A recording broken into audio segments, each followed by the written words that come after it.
Been trying to form some basic game plans for matchups rather than just free brawl. Could you go over a general game plan for the Ditto and Pikachu matchup? Especially with the Ditto. Like, the Ditto is just start full hopping. I'm not even joking. Full hop drill, full hop fade backs are just fucking broken in the Ditto. I'd say lower medium reward. Pikachu is trickier. Back air and up tilt are good. The other thing is CC. Because Pikachu's main approach option is Nair, and it gets absolutely massacred by CC Shine. Super, super hard. If you are ready for Pikachu to Nair in and you predict it, like, I'm pretty sure I had a game against Axe where I just CC'd everything he did and it felt like he couldn't do anything. When I was playing super, super well. It's a very, very hard thing for Pikachu to deal with. Again, you don't just spam all of these things over and over again, but you have to learn how to actually like use them together. But those are like the main things that you're going to be using. I've been playing Fox for a couple of years, but I've only really started to improve my Shine out of...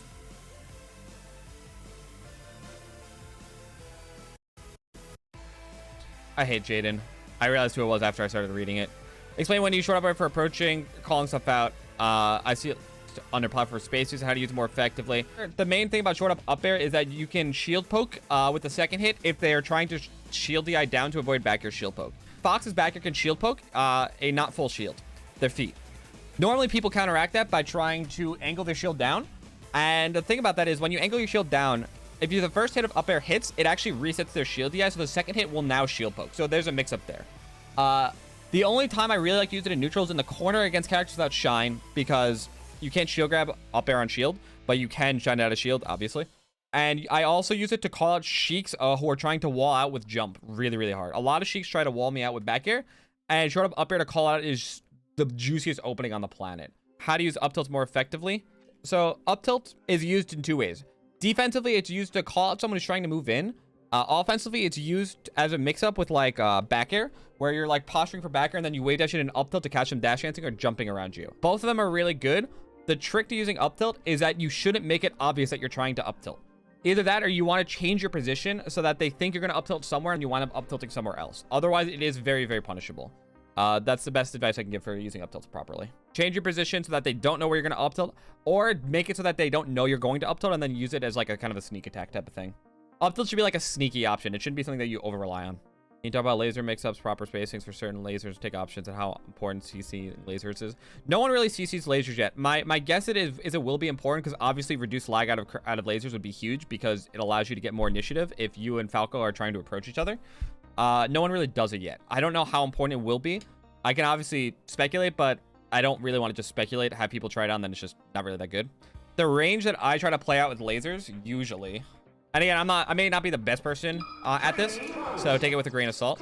But the laser range that I usually like to play at is somewhere around here, where if Falco's going to laser, I can run in and nair him on reaction, or I can run in and up smash him on reaction, even like way dash back in and up tilt if I really want.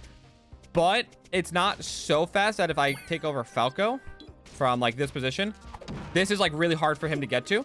And so I have time to get out of shield to like shine out of shield or call him out beforehand. I don't want to stay much... If I can stay within his range, like right here, he's going to have a really hard time. Instant aerial is kind of worrisome, but again, like if I get an up smash, it's so fucking juicy. If I get a grab, it's so juicy. If I get him to like commit to something, it's so juicy. We'll caution you. Don't play a laser mix-up from over here. Because if I do this, I can't even reach him. And then I'm just sitting here and it's like, well, cool. I'm only playing a mix-up here if I'm hard reading him coming in. But from here, Falco has way too much initiative. Do not play a mix-up from here. If you're going to try to get stage from here to here, that's good. But if you're trying to hit Falco from here, what are you doing, right? Like, by the time you get over here, Falco could be literally over here. He could be underneath you with an up tilt. He'll already have, like, finished his laser. You cannot meaningfully interact with Falco from here. You can only play, like, positional neutral. You can't meaningfully interact with him from here. Don't bother trying it. Take laser is, again, just another form of a mix-up. Like, take laser, if I think that someone's going to try to approach, I'll do take laser, and I will either dash back and dash into punish, or if I think they're going to multiple laser, I'll, like, take laser, see what they're doing. Take laser is also a tool to get information. It's like, I'm taking laser, what are you doing? What do you want to do when I get hit by the laser? Because I can use that for future information, right? For the record, if you're going to try to power shield approach Falco, also off lasers, you have to get a running power shield. If you do a dash power shield like this, your momentum stops. But if I do a running shield, it carries my momentum so that I can actually nair. But if I stop like this, you see how I'm trying to nair forward and I can't? But if I get a running power shield, my momentum doesn't cancel. So it's much easier. Those are the basics of take laser mix-up setup.